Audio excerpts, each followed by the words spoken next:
O STF aceitou a anistia. Já era então? Como entender isso? Eu vou explicar para você agora.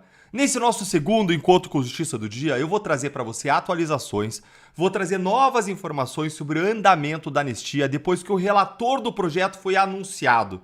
E ele é ninguém mais, ninguém menos do que o esquerdista e aliado de primeira hora de Lula, Paulinho da Força, do Solidariedade, que já falou hoje que a anistia ampla, geral e restrita que a direita quer é simplesmente impossível.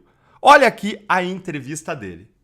A anistia ampla e restrita já foi superada e não consigo salvar Bolsonaro individualmente, diz o relator do projeto, Paulinho da Força. Olha a pergunta que o jornalista fez para o Paulinho da Força. O senhor vai propor uma anistia ampla e irrestrita ou a redução de penas? Responde ele, essa coisa aí de anistia ampla e restrita já foi superada. Nós votamos em um acordo o texto do Marcelo Crivella, que já não é sobre anistia ampla e restrita. E o texto do Crivella é só para inglês ver. Nós vamos construir um outro caminho. Um caminho que possa, talvez, agradar a maioria. Talvez não todo mundo, mas vou tentar agradar todo mundo. Ainda não dá para dizer se é redução de pena ou o que é, porque não ouvi ninguém ainda. Vocês querem saber quem é que o deputado Paulinho da Força realmente vai ouvir e quem que ele vai agradar com esse projeto?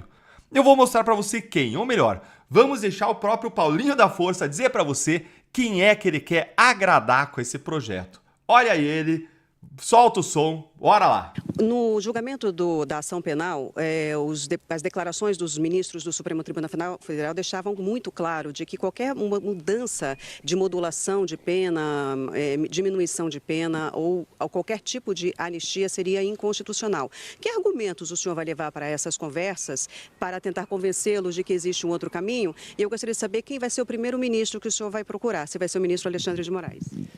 Não sei, eu tenho uma relação com o Alexandre desde quando ele era só advogado, né, antiga, de São Paulo. Então acho que ele é um dos que a gente vou conversar com o ministro Gilmar. O ministro Gilmar é uma pessoa que hoje, de certa maneira, conversa sempre com a Câmara, com o Senado.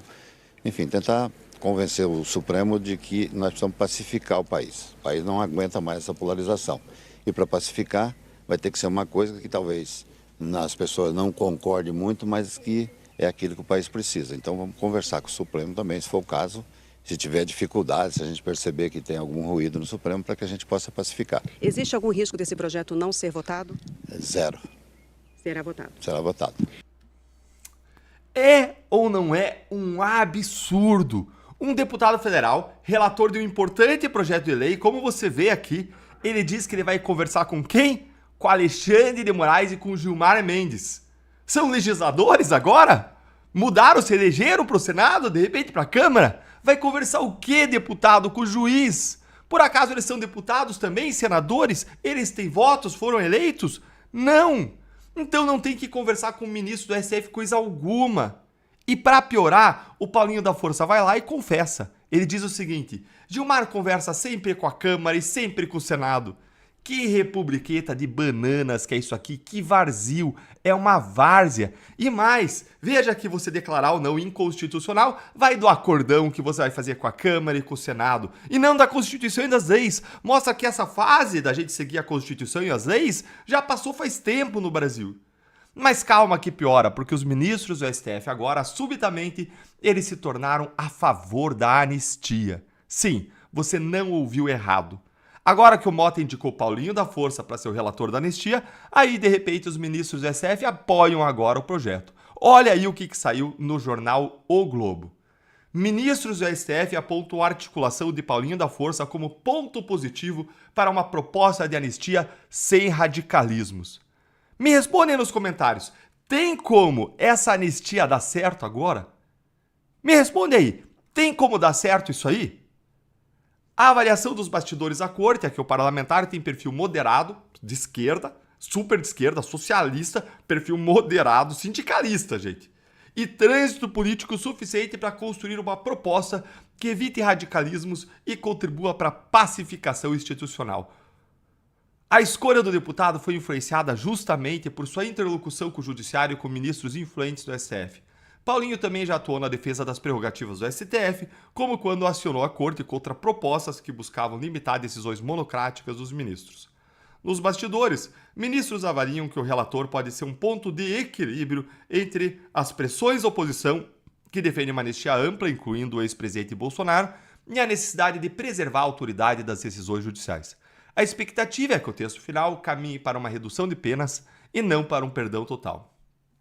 Ou seja, é oficial. Nada de anistia ampla, geral e restrita, não pelo menos se depender desses daí. A direita não pode aceitar isso. Não pode aceitar essa verdadeira esmola, como se estivéssemos aí mendigando alguma coisa. Não, nós estamos lutando por direitos. Direitos. Estamos falando de direitos fundamentais garantidos pela Constituição, direitos humanos que foram violados pelo STF. Esses processos, eles são, como o ministro Fux disse, nulos de pleno direito. Eles não param de pé. Deveria tudo ser anulado. Não precisar nem de anistia. Mas como a anulação não é possível agora, que seja aprovada uma anistia ampla, geral e restrita. A direita precisa lutar por isso até o fim e cuidar com as armadilhas que o STF vai colocar no meio do caminho com a ajuda do Centrão e da esquerda.